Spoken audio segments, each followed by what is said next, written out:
یو کس وایي چې پلار د خپلې لور رشته د خپل ترې زوی سره وخت مخکې کړې وه، لیکن دغه جنۍ اوس نکاح دپاره تیاره نه ده او پلار یې په زور زیاتي باندې دا نکاح کوي، نو آیا په دې پلار باندې څه ګناه شته او که نه دی کولی شي که نه؟ بلکل دا پلار نشي کولی.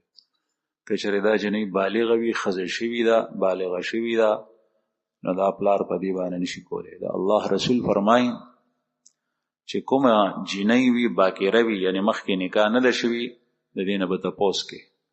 که پلار یې نکاح کوي هم به دې تپوس کوي.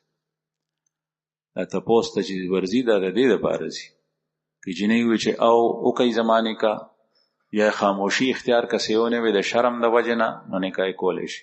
که هغه وایي چې نه قطعا دا نکاح نه کېږي. یو کس تپوس کړی، یو حافظ قرآن دی، 2 کاله دورې د قرآن پاک کړی دی او روزانه 15 سپارې ګردان کوي او سجده یې نه ده کړې، سجده تلاوت، نو دی به څه کوي؟ نو دا سجده تلاوت په ده باندې واجب ده، دا به خامخا کوي.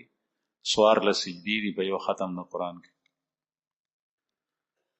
یو کس تپوس کوي چې یو سړی وایي چې په کور کې د اشراق مونځ نه کېږي او نه په هغې باندې اجر میلاوي. دا دروغ دي. په کور کې د اشراق مونځ کېږي، په هغې باندې اجر هم شته. دویم تپوس یې کړی دی که یو سړی جومات ته راشي او جمعه ولاړه ده، نو ثنا به وایي او که نه؟ نو که تر اوسه پورې امام قرات نه دی شروع کړی، ړومبی رکعت دی، نو ثنا به وایي. او که امام قرات شروع کړی نو ثنا به نه وایي. که امام په ړومبي قرات کې ولاړ نو ثنا ترې پاتې شوه، او که دنه ړومبی رکعت تللی، نو چې کله د ړومبی رکعت په آخر کې دی مسبوق دی، بیا پاسې کوي، نو بیا به ثنا وایي. یو کس وایي چې تېره جمعه ما د جمعې مونځ وکړو، د جمعې مونځ چې مې وکړو، د جمعې د مونځ نه لاړم، نو ما په خپل پرتوګ باندې د وینې داغونه ولیدل. ما ته پته نه وه چې آیا د جمعې دا مونځ ما دې داغونو سره کړی که د هغې نه پس لګېدلي دي، آیا زما د جمعې مونځ شوی دی که نه؟ او د جمعې مونځ دې شوی دی، قضا ګرځولو ته ضرورت نشته. یو کس تپوس کړی دی چې ما هغه وایي چې ما نه بل کس تپوس وکړو چې ما د سحر مونځ وکړو، سنت مې نه کړي او زه د امام سره په فرضو کې شریک شوم او ما نه یو رکعت تللی و، زه څه وکړم؟ تفصیلي وضاحت یې کړی دی، خبره یې اوږده کړې ده.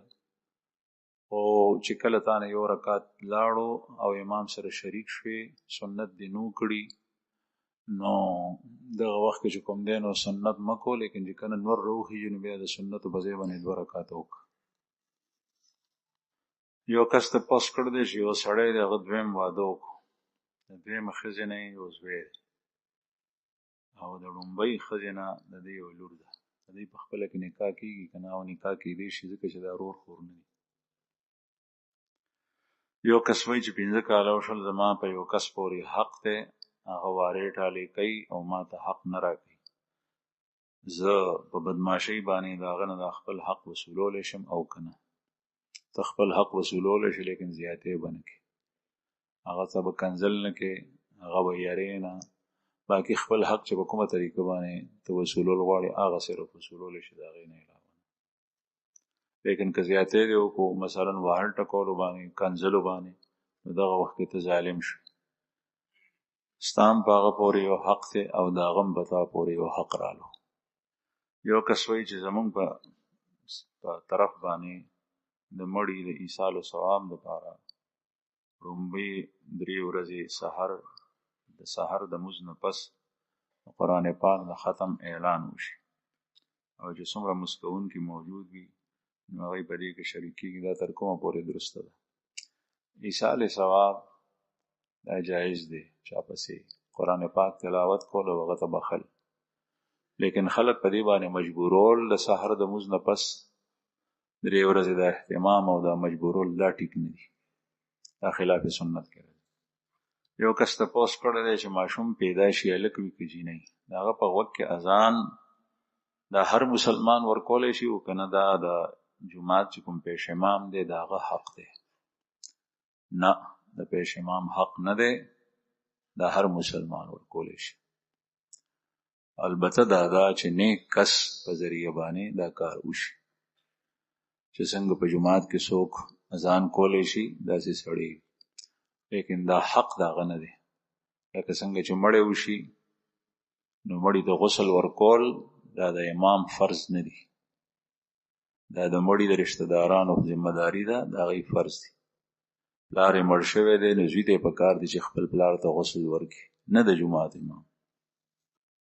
وای چې د کوم ماشومان یو کس تاسو کوي چې د کوم ماشومان تاریخ پیدایش مور او پلار په کاغذاتو کې کم لیکلې ده او پاغه کې اوس رد بدل نکړي نو شرعي اعتبار سره سوق چې کوم مور او پلار د خپل بچو عمر کم لیکلې ده دی دروغ ویلي دي او دا دوکه ده. دا په ډیرو کارونو کې سبب یا دوکه ده. مثلا یو اداره ده، محکمه ده، هغه د 50 کالو سړی ناخلی او د 40 کالو اخلي او د عمر کم لیکل دی 40 کاله، حالانکه دغه عمر شوی دی 50، نو دا دوکه شو او دروغ هم شو. او دروغ هغه حرام شی دی چې الله جل شانه شرک برابر نبی کریم صلی الله علیه وسلم بیان کړی.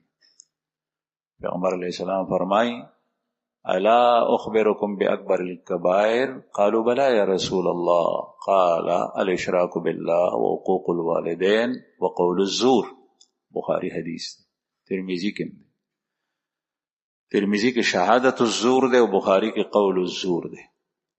پیغمبر علیہ السلام فرمایي چې تاسو ته غټ غټ ګناهونه نه خیم. صحابه وایي چې ولنه یا رسول الله، ودا الله سره شریک ګرځول لوی ګناه ده، بیا د مور او پلار نافرمانی خبره نه منل لوی ګناه ده، او بیا دروغ وینا لوی ګناه ده. نو چې یو سړی د بچی عمر هغه 10 کاله یو د 15 ولیکي او داغه عمر 10 کاله دی او د 20 ولیکي، دا ګناه ده، دروغ دی او دوکه ده. دوکه او دروغ دواړه حرام دي. قران کریم کې په سوره بقره په ابتدا کې د دوکې ذکر دی چې دا منافقین الله تعالی دوکه ور کوي، خو الله ته مؤمنان ته دی دوکه ور کول نشي. او دی وی چې د څه کول پکار دی، نه د توبه استل پکار دی، او کداغه تلافی په صورت کې کیږي په کاغذاتو کې نه وي. یو کس تاسو کړ دی چې د جمعې په ورځ چې بیان جاری وي، د بیان دوران کې ذکر کول څنګه دي؟ نو د بیان چې کیږي د بیان دوران کې ذکر کول دا ټیک نه دی، ځکه چې بیان سړی بیان شي اورېدي، او د بیان اورېدل د ذکر نډیر بهتر دی، ځکه چې په بیان کې وسه مسله وي د دین هغه نه چې ته واقف شې نو ټول عمر ته ستا ژوند په هغه لار باندې سمېږي. ذکر چې دا وکړو نو دا وختي شی دی. نو که چېرې داسې ذکر وي مثلا چې ته په بیان هم پوهېږې ذکر هم کوې نو بیا خو ټیک ده، لیکن که چېرې ستا د بیان په پوهېدو په هغې باندې د پوهېدو کې رکاوټ جوړېږي نو بیا نه. بل سوال یې د یو مسلې د پلاټ باره کې کړی دی او تفصیلي، دا بیا جمعې مونځ نه پس بیا تپوس کوي مفتي صاحب.